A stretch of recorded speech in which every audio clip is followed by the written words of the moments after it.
அனைவருக்கும் வணக்கம்.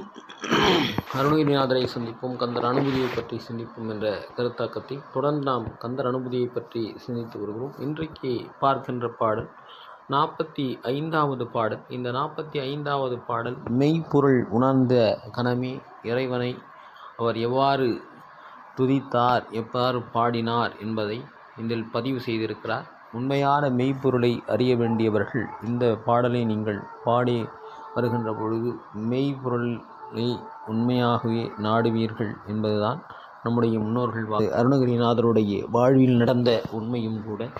மெய்ப்பொருளை உணர்ந்த கணம் அவர் அடைந்த நிலையை இதில் அழகாக செதுக்கியிருக்கிறார். கருவாகிய கல்வி உடார் கடை சென்று கடை சென்று இரவா வகை மெய்ப்பொருள் ஈகுவையோ குரவா குமரா குடிசாயுத குஞ்சரவா சிவயோக தயாபரணி குரவானா சர்க்குருநாதனே குமரன்னா என்றும் இளமையாக இருக்கின்ற குமரம் பெருமானே, முருகப்பெருமானே, குடிசாயுதன வஞ்சர படைகளின் தலைவனை. வஞ்சரம் அப்படின்ற ஒரு வஜ்ரம் என்று சொல்லப்படுகின்ற ஆயுதங்களுக்கெல்லாம் படைத்தளபதியாக விளங்கிய தலைவனே. குஞ்சரவா அப்படின்னா தெய்வ யானையினுடைய நாயகனே. குஞ்சரவா அப்படின்னா தெய்வ யானையின் நாயகனாக விளங்கக்கூடிய முருகப்பெருமானி. சிவயோக தயாபரணி பக்குவப்பட்ட ஆன்மாக்களுக்கு யோகத்தை அருளி பாலிக்கும் கருணாமூர்த்தியே. கருவாகிய கல்வி உளார் கடை சென்று தாம் கற்ற கல்வியை பிறருக்கு கற்றும் தராமல் ஒளித்து வைத்து கொள்ளும் குருமார்களிடம் சென்று இருவா வகை அக்கல்வி ஞானத்தை நான் யாசிக்கும் வண்ணம் மெய்ப்பொருள் ஈகுவையோ உண்மையான பொருளை உபதேசித்த அருள்வாய் அப்படின்னு சொல்லி அருள்வாயே அப்படின்னு சொல்லி இதை இந்த பாடலில் அவர் நிறைவு செய்திருக்கிறார். ஜகத்குரு என்று சொல்லப்படுகின்ற இறையோனே, வஜ்ரப்படைகளில் தலைவனாக இருக்கின்ற முருகப்பெருமானை, யானை வாகனமாக உடைய யானையினுடைய தன்மையை பொருந்திய அழகாக இருக்கின்ற தெய்வ யானையினுடைய நிலையை மணந்தவனே அப்படின்ற ஒரு செய்தி தான் இதில் சொன்னார். சிவயோக அடியவர்களுக்கு உபதேசிய கருணாமூர்த்தியை.